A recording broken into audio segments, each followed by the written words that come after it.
Salutare, dragi prieteni, stai să mă dau puțin mai în spate. Gata!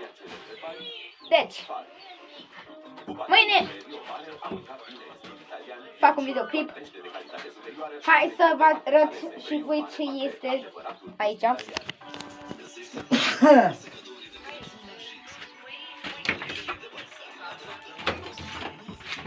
E bine.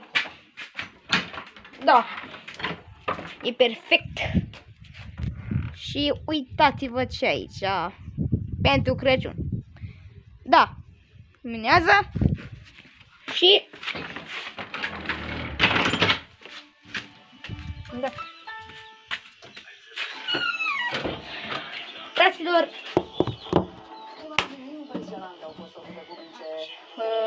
azi fac videoclipul cu Bibi. Dăm acolo 10.000 de like-uri la Antonio Pican, la Bibi, știți și voi.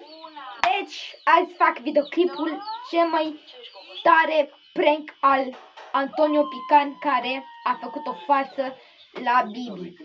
El vorbea cu o altă iubită, dar Bibi nu știa că a fost prietenul lui Andrei și Antonio Pican a scris la Andrei Andreea.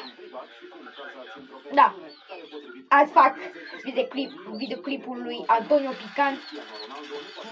Butonăm acolo 10.000 de like-uri dacă putem. Și hai să dăm drumul la 10.000 de like-uri.